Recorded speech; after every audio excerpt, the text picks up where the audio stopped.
ओम शांति। 31/3/2023 की मधुर महावाक्य। मीठे बच्चे, अपना मिजाज बहुत मीठा बनाओ। भूले चुके भी किसी को दुख मत दो। बुरे वचन कहना, क्रोध करना, डांटना, यह सब दुख देना है।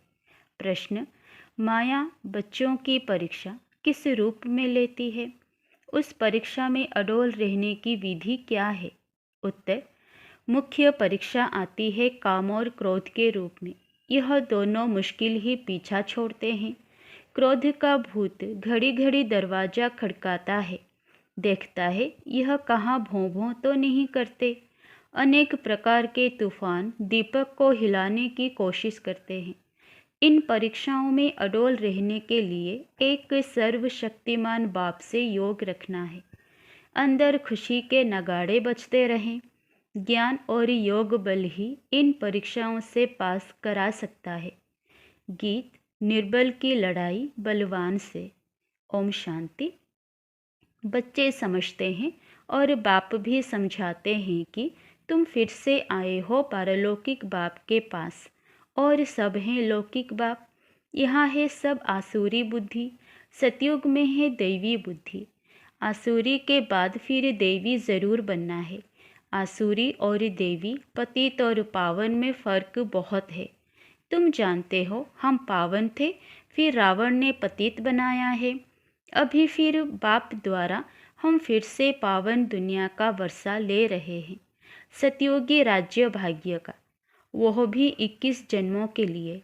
जब बाबा बच्चों को कहते हैं तब याद करते हैं, फिर भूल जाते हैं।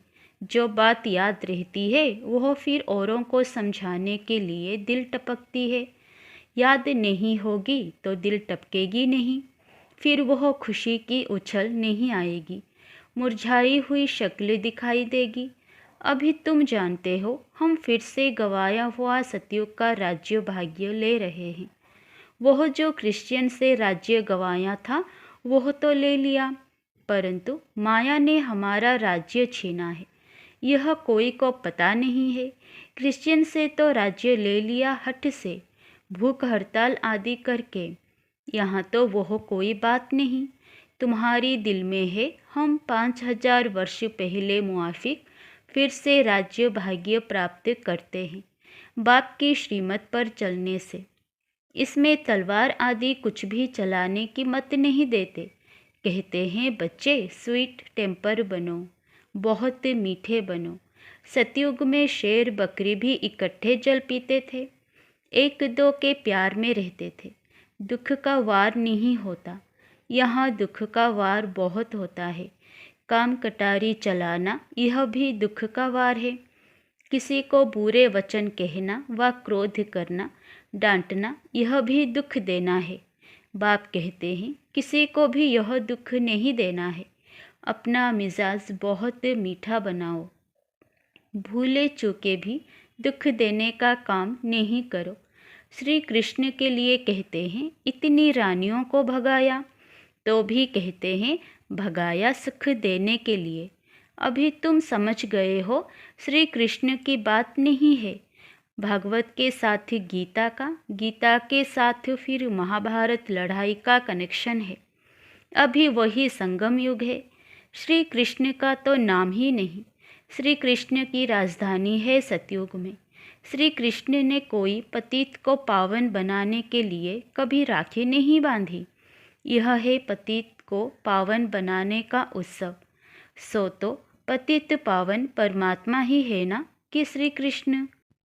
श्री कृष्ण का जन्म तो सतयुग में हुआ, वहाँ तो कंस, रावण, शूर्पणखा आदि हो ना सके। यह इस समय है। आसुरी संप्रदाय, इन सब बातों को तुम अभी समझते हो। तुम्हारी बुद्धि में है हमने बेहद के बाप से अनेक बार राजयोग सीखा और 21 जन्म राज्य पद पाया है, फिर माया से राज्य भाग्य गवाया है। जो माँ बाप दादे के दिल पर चढ़े हुए बच्चे हैं वही तख्त नशीन बनेंगे। जो फरमान बरदार नहीं वो हो क्या पद पाएंगे? पद पाना चाहिए सूर्यवंशी, नहीं तो पाई पैसे के दास दासी जाकर बनेंगे। बाप दादा की आज्ञा पर नहीं चलते हैं। ब्रह्मा की मत भी मशहूर है, शिव बाबा की श्रीमत भी मशहूर है। तो ब्रह्मा और शिव बाबा के साथ उन्हों के औलाद की भी मत मशहूर होनी चाहिए। तुमको शिव बाबा और ब्रह्मा दोनों की मत पर चलना चाहिए, तब तो श्रेष्ठ बनेंगे। माता पिता भी श्रेष्ठ बनने के लिए कितनी अच्छी धारणा करते हैं। सब बच्चों को पढ़ाते हैं। मुरली सब बच्चों के पास जाती है। इनका पाठ ही है पढ़ाने का। कई बच्चे ऐसे भी हैं जो माँ बाप से भी अच्छा पढ़ाते हैं। शिव बाबा की तो बात ही ऊंच ठहरी, परंतु मम्मा बाबा से भी इस समय होशियार बच्चे हैं। भले संपूर्ण तो कोई बना नहीं है, कुछ ना कुछ कांटे भी लगते हैं। माया का वार होता है, दिवे को तूफान लगते हैं। जितना ज्ञान और योग में रहेंगे तो इस घृत से तुम्हारी ज्योति जगी रहेगी। कोई दीपक में घृत थोड़ा कम हो जाता है तो लाइट कम हो जाती है, कोई का दीवा बहुत अच्छा जलता रहता है। आत्मा रूपी दिवे को ही तूफान लगता है। तूफान तो लगेंगे। बाबा कहते हैं नंबर 1 अनुभवी मैं हूँ। रुस्तम से ज़रूर माया रुस्तम होकर लड़ेगी। बाप समझाते हैं, हे दीवे, ऐसे ऐसे तूफान आएंगे, परंतु कर्म इंद्रियों से कोई पाप कर्म नहीं करना। कोई ने कुछ कहा तो एक कान से सुन दूसरे से निकाल दिया, ऐसा अभ्यास करना पड़े। क्रोध भी मनुष्य की पूरी ही सत्यानाश कर देता है। यह भी बड़ी परीक्षा होती है। क्रोध का भूत आकर दरवाज़ा ठोकते हैं, देखें भों भों करते हैं। अगर कोई भों भों करने लग पड़ते हैं तो दीवा बुझ जाता है। माया सबकी परीक्षा लेती रहती है। समझा जाता है इनमें तो क्रोध था नहीं, अब फिर इनमें क्रोध आ गया है। बाबा के पास बहुत अच्छे अच्छे बच्चे थे, माया का तूफान सहन नहीं कर सके तो गिर पड़े, फिर कहा जाता है किस्मत। हम परीक्षा में ठहर नहीं सकते। बच्चों को तो परीक्षा में बड़ा अडोल रहना है। अंगद मिसल, यह भी एक मिसाल है। तुम बच्चों के अंदर खुशी के नगाड़े बजने चाहिए। सर्वशक्तिमान बाबा के साथ योग रखने से मदद आपे ही मिलती रहती है। कोई हथियार पावर नहीं लेते। बाबा सब युक्ति सिखलाते हैं। बाप को याद करो तो विकर्म विनाश होंगे। क्रोध की भी स्टेजेस होती है। काम का भूत तो बड़ा खराब है। शल कोई में काम का भूत फिर से प्रवेश ना करे, उनको योग बल से निकाल देना है। योग से ही क्रोध का भूत भी निकलता है। घड़ी घड़ी दरवाज़ा खटकाते हैं, कहाँ मार्जिन देखी और घुस पड़ते। यह 5 चोर अंदर बहुत घाटा डाल देते हैं। हम कितने साहूकार थे, 5 विकारों ने कितना कंगाल बना दिया है। इनका बड़ा सरदार है काम, सेकंड नंबर है क्रोध। काम बच्चू बादशाह है, बड़ा मुश्किल से पीछा छोड़ते हैं। बड़ा भारी दुश्मन है, बहुत तंग करते हैं। बेचारी अबलाएं कितनी मार खाती हैं, उन्हों की फरियाद सुनी नहीं जाती। यह फरियाद सिर्फ एक बाप ही सुनने वाला है, परंतु वह भी सच्चे जो होंगे उन्हों की सुनेंगे, झूठों की नहीं। तो यह विकार मनुष्य को एकदम डट्टी बना देते हैं। क्रोध की बीमारी उथल पड़ी तो क्रोध अपनी भी सत्यानाश कराते हैं, दूसरे की भी खुराक बंद हो जाती है। हंगामा होता है तो बाप से जो खुराक लेने आते हैं उन्हों का वह बंद हो जाता है, उन्हों पर बंधन आ जाता है। फिर उनकी अविनाशी भविष्य जन्म जन्मांतर की आजीविका बंद हो जाती है। ऐसे जो परमपिता परमात्मा से वर्षा लेने में विघ्न डालते हैं, उन पर कितना पाप पड़ेगा, बात मत पूछो। वह जैसे कि अपने ऊपर कृपा के बदले श्राप डालते हैं। कोई ट्रेटर बन जाते हैं तो कितने का नुकसान करते हैं। भविष्य हीरे जैसा जीवन बनाने में रुकावट पड़ती है। इसीलिए बाप कहते हैं महापापी, महाबेसमझ, महाकंबकत देखना हो तो यहाँ देखो। कोई अखबार में उल्टा सुल्टा डाल लेते हैं तो बेचारी माताओं पर कितनी आपदाएं आ जाती है, जानते हुए और फिर कुछ करते हैं तो उन पर धर्मराज की कितनी मार पड़ेगी। बाप कहते हैं ऐसा काम कोई नहीं करे जो ट्रेटर बने और अबलाओं पर अत्याचार हो। उनको गाजी भी कहा जाता है। माथे में खून का टेम्परेचर चढ़ जाता है तो फिर तलवार उठाकर मारने लग पड़ते हैं, फिर उनको फांसी पर चढ़ा देते हैं। यहाँ भी ऐसे बन पड़ते हैं। कोई में क्रोध का भूत आ जाता है तो कितनों की आजीविका बंद कर देते हैं। बाप कहते हैं ऐसे के लिए फिर बहुत कड़ी सजा है। जो ट्रेटर बन विघ्न डालते हैं उनके ऊपर बड़ा पाप चढ़ता है।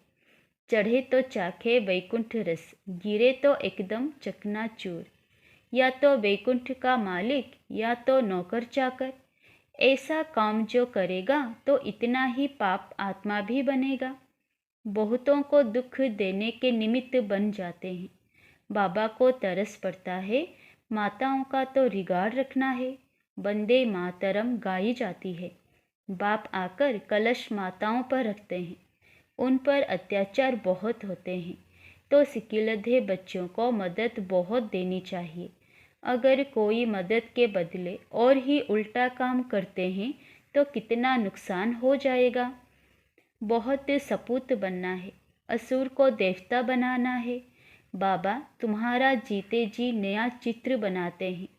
आर्टिस्ट लोग चित्र बनाते हैं ना, फिर जो बहुत अच्छा बनाते हैं उनको इनाम मिलता है। यह बाप कहते हैं मैं ज्ञान और योग बल से तुम्हारे चित्र ऐसा बना रहा हूँ जो तुमको यह शरीर छोड़ने के बाद एकदम फर्स्ट क्लास शरीर मिल जाएगा तो मनुष्य से देवता बन जाएंगे। ज्ञान योग बल से तुम कितने गोरे बन जाते हो। बाबा जैसा फर्स्ट क्लास कारीगर कोई होता नहीं। यह बाप का ही काम है, मनुष्य को देवता बनाना। यह है नंबर 1 सर्विस, जिससे सारी दुनिया पलट जाती है। उस स्वीट फादर को कोई जानते नहीं, सर्वव्यापी कह देते हैं। मनुष्यों की बुद्धि में यह भी नहीं है कि यह नरक पतित दुनिया है। यह सिर्फ तुम बच्चों की ही बुद्धि में है। बड़े बड़े करोड़पति, सबका धन मिट्टी में मिल जाएगा, बड़े दुखी हो मरेंगे। आजकल तो बड़े बड़े आदमियों को भी मारते रहते हैं। दुश्मनी कड़ी हो जाती है तो बात मत पूछो। बड़ा खराब समय आना है। अब तुम बच्चे पुरुषार्थ कर रहे हो भविष्य के लिए, और कोई भी भविष्य के लिए पुरुषार्थ नहीं करते हैं। पुरुषार्थ में फिर माया भुला देती है, फिर जैसे के वैसे बन जाते हैं।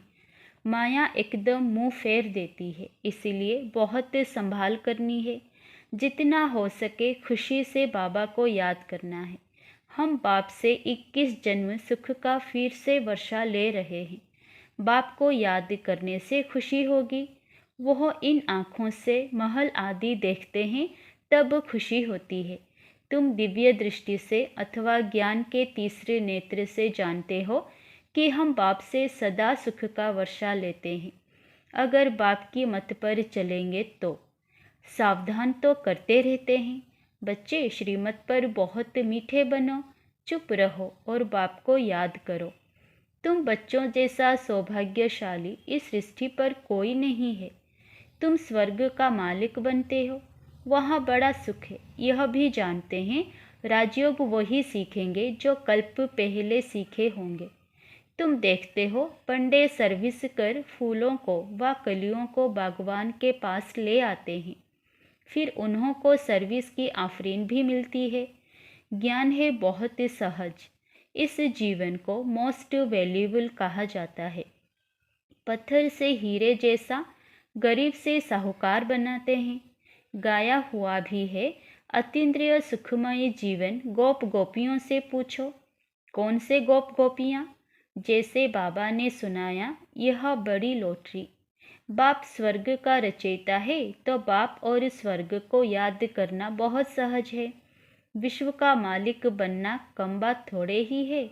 वहाँ दूसरा कोई धर्म होता नहीं। बच्चे जान गए हैं कि हमने आधा कल्प अनेक प्रकार के दुख देखे हैं। अब बहुत अच्छा पुरुषार्थ करना चाहिए। इस दुनिया में कोई सुखी हो नहीं सकता, वहाँ तो सब सुखी होंगे। ऐसे सुख के राज्य में ऊंच पद पाने में मज़ा बहुत है। बॉक्सिंग में घड़ी घड़ी थप्पड़ खाते गिरते नहीं रहना है। विकार में गिरा तो एकदम जोर से चोट लग जाती है। क्रोध भी बहुत खराब है, घड़ी घड़ी चोट नहीं खानी चाहिए, नहीं तो गिर पड़ेंगे। अच्छा, मीठे मीठे सिकिलधे बच्चों प्रति माता पिता बाप दादा का याद प्यार और गुड मॉर्निंग। रूहानी बाप की रूहानी बच्चों को नमस्ते। धारणा के लिए मुख्य सार 1 नंबर, ऐसा कोई भी कर्म नहीं करना है जो अपने ऊपर कृपा के बजाय श्राप आ जाए। कोई भी भूत के वश हो ट्रेटर कभी नहीं बनना है। नंबर 2, श्रीमत पर बहुत बहुत मीठा बनना है, चुप रहना है, बहुत मीठे मजाज से बात करनी है, कभी काम या क्रोध के वश नहीं होना है। वरदान, सरल संस्कारों द्वारा अच्छे बुरे की आकर्षण से परे रहने वाले सदा हर्षित मूर्त भव।